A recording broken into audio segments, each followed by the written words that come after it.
आज की वीडियो में बात करेंगे इंटरलिंक नेटवर्क माइनिंग ऐप की लेटेस्ट न्यूज़ और अपडेट के बारे में। काफ़ी लोगों को जो इंटरलिंक की माइनिंग कर रहे हैं उनके केवाईसी में इश्यूज आ रहा है। केवाईसी लेवल 2 या लेवल 3 में जाके अटक चुका है और आगे नहीं प्रोसेस हो रहा है। तो इसका क्या उपाय है और कैसे यहाँ पर जल्दी हो सकता है, कितना लग सकता है टाइम और कब तक हो जाएगा, इन सारी चीज़ों पर डिस्कस करेंगे। उसके अलावा जो और पॉइंट होंगे इंटरलिंक नेटवर्क माइनिंग ऐप को लेकर तो इस वीडियो में कवर करने वाले हैं। तो वीडियो इंपॉर्टेंट है, बने रहिएगा वीडियो में।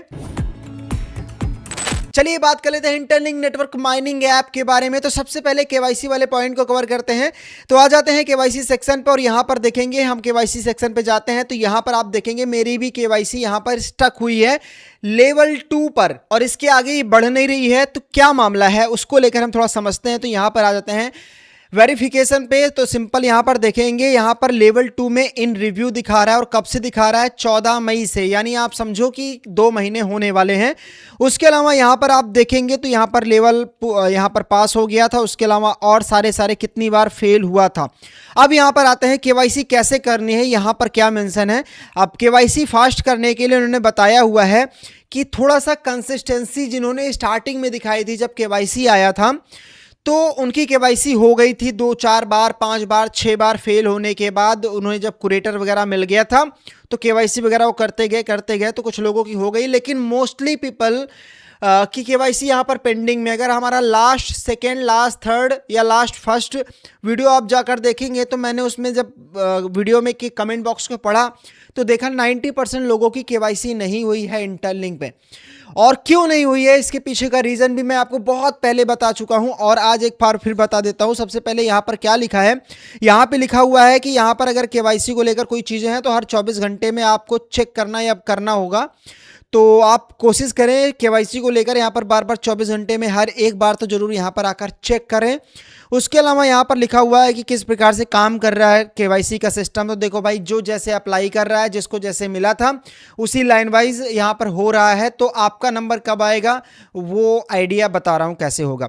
अब देखो क्या है कि मिलियंस ऑफ पीपल के केवाईसीज होने हैं, सोचो मिलियन पीपल के, और अगर इनके पास केवाईसी के लिए सिर्फ और सिर्फ 10 बंदे हों, आई थिंक सिर्फ केवाईसी के लिए 10 बंदे तो आई थिंक कोई नहीं रखता, कोई भी नहीं रखता। मैं आपको इंटरनल चीज़ें बता रहा हूँ।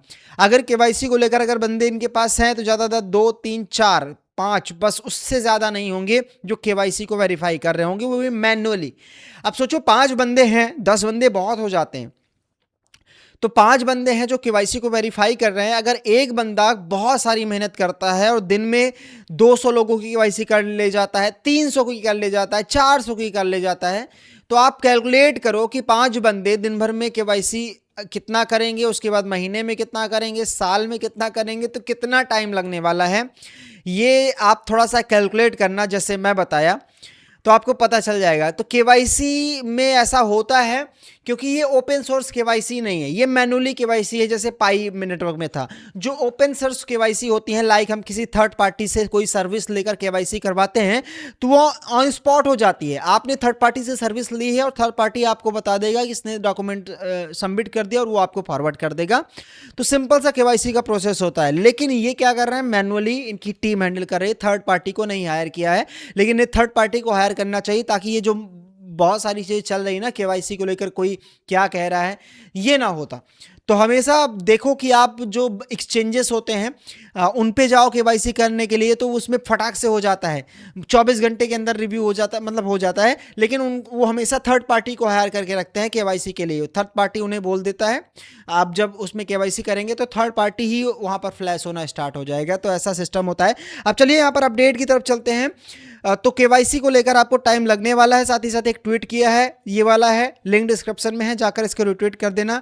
आप सभी का प्यार मिलेगा। तो टीम को थोड़ा सा यहाँ पर पुश कर रहे हैं कि भाई केवाईसी करो, इंडियन पीपल की हल्के में मत लो, केवाईसी करनी होगी। तो समथिंग मैंने ऐसा ट्वीट में लिखा हुआ है, तो लिंक डिस्क्रिप्शन में है, प्यार जरूर दिखाएं। और साथ ही साथ इंस्टाग्राम में आप हमें जरूर ज्वाइन करें। हमने नई एक आईडी इंस्टाग्राम पर क्रिएट की है और आप सभी का वहाँ पर बहुत बहुत स्वागत है। तो आइए इंस्टाग्राम पर हमें भी ज्वाइन कीजिए। अब यहाँ पर आ जाते हैं। अब यहाँ पर एक पोस्ट की गई है, देखो यहाँ पर इन्होंने बताया है कि इंटरलिंक का जो इकोसिस्टम वो धीरे धीरे ग्रो कर रहा है इस पोस्ट में। ठीक है, इकोसिस्टम धीरे धीरे ग्रो करेगा। एक और ट्वीट इन्होंने यहाँ पर किया है, ये इनकी वेबसाइट से रिलेटेड है, आप देख सकते हैं। अब इन्होंने अपनी वेबसाइट को क्या किया है, रीमोडिफाइड कर दिया है, यानी एक प्रकार से चेंज कर दिया है, कुछ चीज़ें उसमें चेंज की है। तो कुछ इस प्रकार से इन्होंने वेबसाइट को कर दिया है। अब ठीक है, अच्छी बात है, लेकिन यहाँ पर देखेंगे तो जो पिक्चर्स इमेजेस है ये एआई से बने हुए हैं, और उसके अलावा बहुत सारे कंट्रीज़ के यहाँ पर इन्होंने लोगो वगैरह लगा दिए हैं। और यहाँ पर देखेंगे इकोसिस्टम से रिलेटेड, तो यहाँ पर 3 चीज़ें हैं इकोसिस्टम में। एक तो हम जो लोग माइन कर रहे हैं एप्लीकेशन है, और वॉलेट ब्लॉकचेन, ये तो किसी भी क्रिप्टो प्रोजेक्ट में होता ही होता है। तो जो ब्लॉकचेन है, ये इनकी ब्लॉकचेन भी अभी क्या कह रहे हैं कि टेस्टनेट में है, और ये भी कब तक रहने वाली है, मेन नेट इनका किस प्रकार से आता है, इनकी ब्लॉकचेन किस प्रकार से काम करती है, वो सारी चीज़ें देखने लायक रहेगी। उसके अलावा यहाँ पर एम्बेसडर्स हैं, यहाँ पर वाइट पेपर है। वाइट पेपर पर हम अलग वीडियो लाने की कोशिश करेंगे, सब आपने अपना कमेंट बॉक्स में प्यार दिखाना है, तो वाइट पेपर पर लेकर आऊँगा।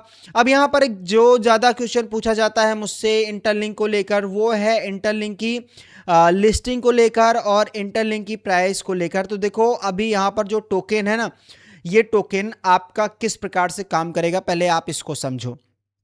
पहली बात, ये मेरे बर्न हुए हो गए टोकन, आपको बर्निंग से बचाना है। उसके बाद जब बर्निंग से आपका बच जाएगा तो आपको यहाँ पर HCS अपना इंक्रीज करना पड़ेगा, HCS।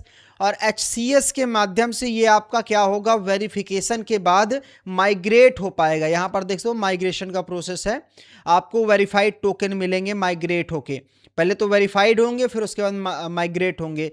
तो ये इनका कुछ सिस्टम है जो आपका डिपेंड करेगा, group mining, daily mining, total referral, active referral, यहाँ पर बर्न कितना हुआ है वो भी यहाँ पर कट आ जाएगा। तो सारी चीज़ें इन्होंने घुमा फिरा के बहुत मतलब बहुत वो रख दिया है कि जो एक्टिव यूज़र हैं इंटरलिंक के वही यहाँ पर आगे बढ़ पाए। बहरहाल हम लोग तो जुटे हुए हैं और आगे कंटिन्यू पूरा करने वाले हैं, बस केवाईसी में थोड़ा सा डिले हम लोगों को देखने को मिल रहा है।